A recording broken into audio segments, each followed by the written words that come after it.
Hello, welcome back once again, or welcome for the first time to a haphazard recording. I'm your host, Lance Reynard, and I would like to start by thanking all of my new subscribers. I really appreciate the flux and the attitudes that I see in the comments. That, as a matter of fact, I've been getting so many comments that last night I was up pretty much all night just reading comments and looking at suggestions and ideas and creative, innovative, constructive thoughts that people are sending me. And I thought it might not be a bad idea to just jot down a few of those. And these comments are fairly constructive and humorous, in my opinion. Like, for instance, here's Bob Neely says, "Dear Mr. Reynard, thank you for pausing occasionally. I really like the gaps." Well, no problem, Bob. I'm here, and I stop occasionally so that you can pause to ponder. And here's another one from Sarah in New Jersey. She says, "Thank you for your channel. Whenever I play it for my newborn, he falls directly to sleep." And so that's a great compliment. I'm glad I can comfort your child. And I think sleep therapy, leaving my channel on while your child sleeps, is a good idea because they will be a well-adjusted child. Here's another one. It says, "Oh, great one." It's June in Boston. Let's see. "Oh, great one. Thank you for your disturbed, disillusioned, observational, distractive abnormalities." Oh, you're welcome. I do everything I can in those realms. There's another one. "Oh, great and powerful Oz. I've got a mudflood in my pants." And that's shared by Joey in New York. Thank you, Joey. Thanks for sharing. And now here's another one from another Mark. And let's see. This is, "Dear Lance, you might want to try Googling original thoughts." That's an excellent idea. I'm going to have to give that a shot. I'll get right on that. Here's another one from another New Yorker. Kufutu says, "Hey, big guy, tell your mom, blah, blah, blah." Yeah, and she already knows that, Kufutu. My mother, by the way, is a 90-year-old active woman. And thank you, Kufutu, for that. And if you could just let me know when she's coming back, that would be great. Otherwise, I think I've covered the important. Well, here's one more from Jerry in Indiana. Says, "I found a mud fossil in my baby's diaper." Well, thank you, Jerry. And I'm sure as a kind, astute, and intelligent father, you'll be able to take care of that. So these are the kind of creative, innovative, intelligent, and uplifting, emotionally fortifying thoughts that are being sent to me in comments, and I can't appreciate it enough. And so with that being said, and thanking all of my new subscribers, I will continue to read the comments that I get. I can't show them all because I get so many, but thank you for that. And now let's get to today's essay.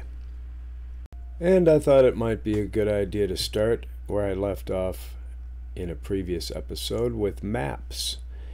And here we have dates of different maps. And 1763, 1783, 84, 1812. That's an interesting year. Let's start with the earliest one and see what we are shown in this map. Okay.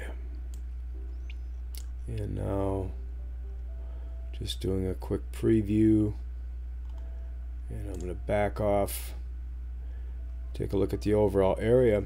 The Louisiana territory, looks like Louisiana took over pretty much all of the United States. And yeah, you could say, hey, you don't know your history, or, go ahead and get out your knitting needles. I don't care how you handle it. It's just an observation. You need to take close consideration of little details like these forts up here on either side, the names. Tiakiki River. And And interesting. And the whole territory and the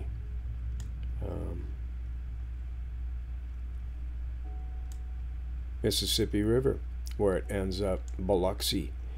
There's Baton Rouge, River Rouge, but I don't see Baton Rouge.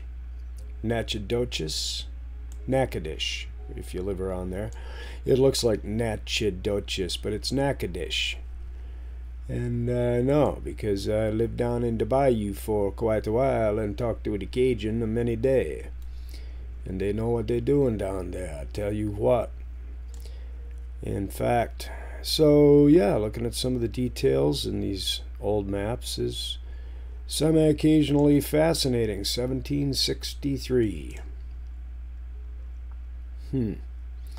So that was before the big earthquakes that were in 1812, 1811 through.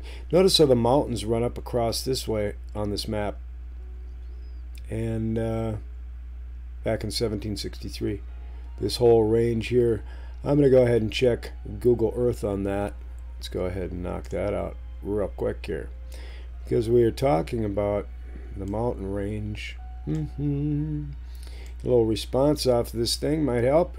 There we go, much better. Mountain range over here that used to go across the top of the US. And here, let me just square that up a little bit and back off a tad. Line it up to that map that we were just looking at a moment ago.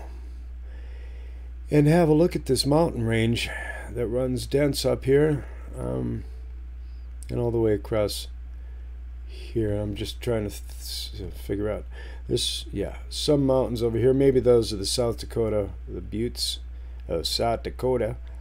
But let's take another quick preview at the Google Earth and look at those mountains that run all the way across this way. So if that's the South Dakota Butte area, which I just mentioned, Black Hills, on this other map, right there, Black Hills would be up in the upper area. See, there's Lake Michigan up here, so the Black Hills would be up in the upper right area, and then just below them there's, like I say, this stretch of mountains across this way, and a few down on this side. Yeah, it looks like there's quite a divergence going on here in mountain ranges. Looks like these that were up across this way just got pushed down, or I don't know, pushed down. Mud flooded down, flowed down, vibrated down. You get things to vibrating, and it would be interesting to do a video on that. And I've seen them. And like I say, my research is lacking at this point, as my time. But it is interesting to look at these, and this mountain range here. Is that still there? Right, yeah, you go, hey, you don't know your geography. No, I just can't see the mountain range. That's my problem. I'm not seeing it. The one I was just pointing out again. And so even though surveys and essays are short and sweet, very often you'll have some good information in them. That's my objective, is to try to just show neat stuff and have you consider what up with it. And I'm not trying to revolutionize or change the world. Yeah, we all do in our own respect. We push a pencil and we change the future. Just looking at these names over here. Coquinas. Oh, there's no N. Coquillas. Yeah, I think I just brought that up earlier in this video. And F.L. Mufflipin. Oh, Mississippi. The F's. The F's are S's. Missouri. Why do they put an S there? No, it's Missouri. Missouri. I've been many a day in Missouri and enjoyed it tremendously. With all the people I've photographed there. And Florida has been there forever on every map. It's just, I love it. I love it. Florida itself, and the fact that it's always been on maps. I mean, you go back to whatever early map you can find. Let's take another one here, a 1784 map, and take a quick little preview at this bad boy. Oh, yeah. Look out. There's lookout, and I'm afeared to look. I'm a Cape Fear, Cape Lookout, Cape Hatteras, Cape No Hatteras. I'll go with the Hatteras, personally. I'm kind of into the hat thing. But then that's just me, in my humble opinion. It's interesting with the cactaws. Well, I'll meet you down in the cactaws. Echites. Echites. Echites. In the Chickasaws. Up in the Chickasaw Mountain. I met her up there. And there I took her life. Okay. And there's another bad song from the era. Hang down your head, Tom Dooley. Look it up. Google it. And buy it on iTunes. Interesting. All of these water. Just back off again. There's the St. Lawrence right there. And take a look at this area over here. And I am surveying on this side. And we're looking at the St. Lawrence. Beep boop. Where is it? Only the shadow knows. Well, it's right there. Oh, I can't move these this way. It's a bit confusing for a lad like... And then there's St. Lawrence. Yeah, well, I lost my bearings. Lake Creepy. I'm sorry. Lake Erie. That's a little creepy. Nova Scotia, Brunswick, and Long Island. It all looks fairly the same, in my opinion, with my vast knowledge of the United States and how it looked back in when? This is 1783. Yeah, well, that's cool. I still didn't get that St. Lawrence thing. That's the largest tributary, but c'est la vie. And there's Mary and here's Annapolis, Williamsburg, and cool. Old detailed map. And I'm sure that mountain range is still right there on the right of Lake Michigan. I'll just take a quick preview of that mountain range right here. Let's see where it was again. Michigan, oh Michigan. Right. Up by Huron. Huron-Daron. Mountain range. Okay. Looking for a mountain range, Maybe it's just hills now. Maybe it all got dumped over. I don't see any mountain range there. That is Huron, right? Michigan, Huron. Yeah. Get into a bit more of the topography. And that's just it. You know, just comparing relative details. In between, they show a mountain range and a huge body of water up here on the right. Attached to Huron. Maybe that's still there. A huge body of... Nope. I don't see it. Jehoshaphat? Maybe. Wanted to say that, of course, it could be Saginaw Bay that is defined as that water area. It's easily construed, but the bay actually goes up to a mountain range on the old map, and I'm just looking for the designated mountains or evidence thereof or by. So if you live in Michigan and you know of this mountain range that shows on one map but not the other, like Lansing, Saginaw, or Grand Rapids, or it's rough terrain through here. I've photographed in Michigan, but I haven't been all through the state, and I'm looking for the mountainous area. I suppose it'd be around Grayling. There's looks a little mountainous there, and so yeah. But no, as far as this large area of water in between Lake Michigan and Huron, we have a negative. And then apparently there's a long peninsula coming up into Lake Michigan. Might as well, since I'm here, take a look at that peninsula coming up into Lake Michigan.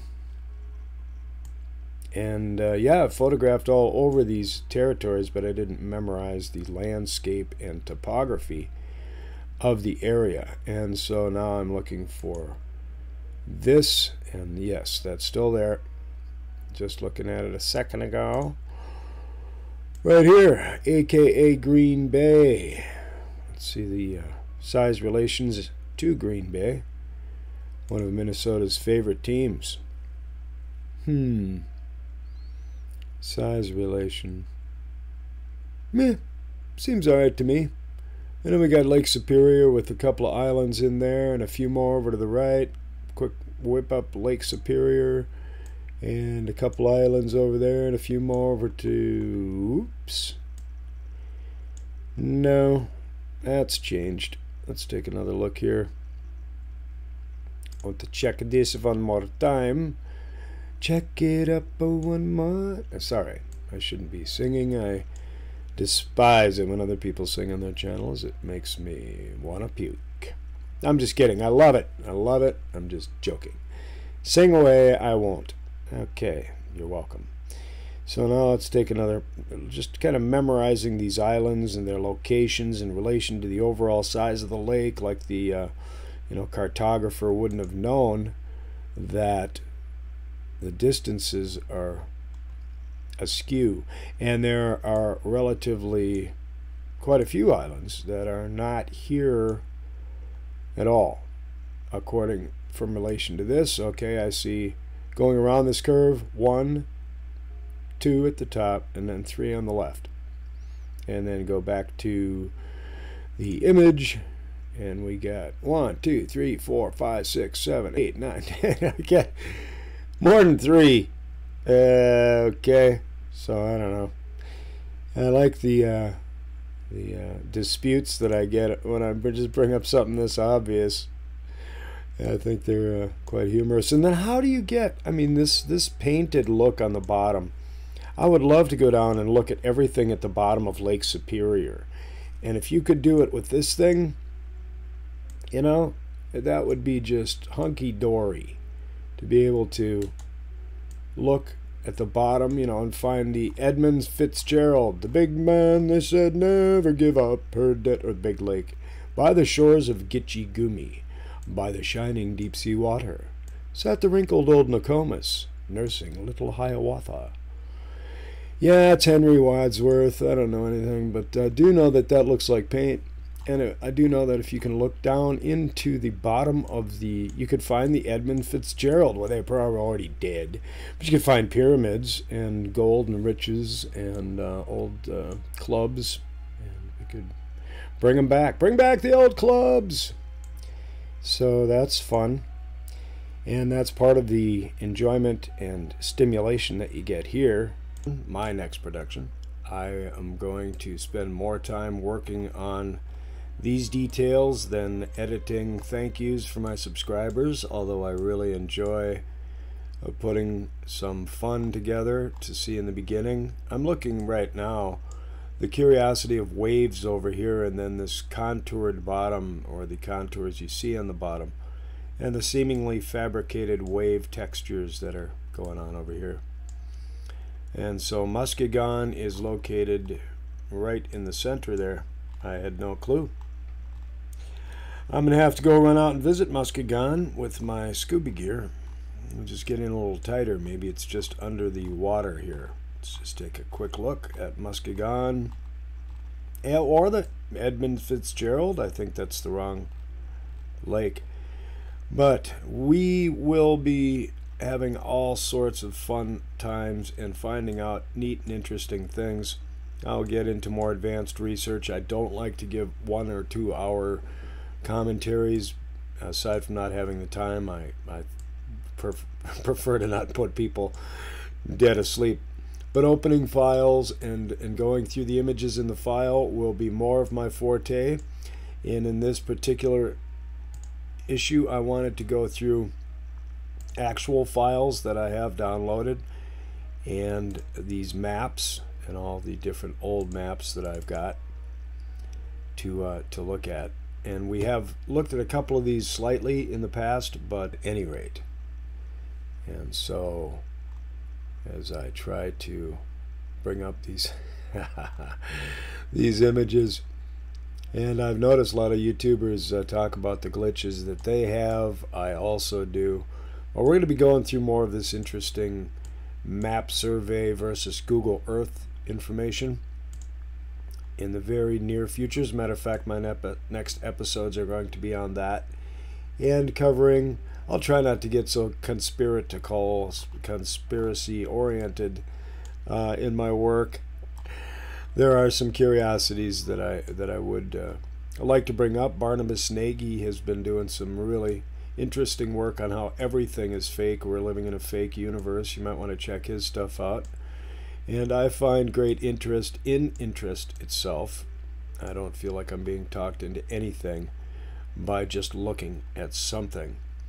And so thanks for watching, and come back again. I apologize for the brief moment that I had here to work with, but tomorrow or the next day at the very latest, I'll come up with a very nice and interesting, informative, and funny video for you to subscribe to, like, and comment. All right, well, thanks for playing, and keep those comments coming in. Thanks again.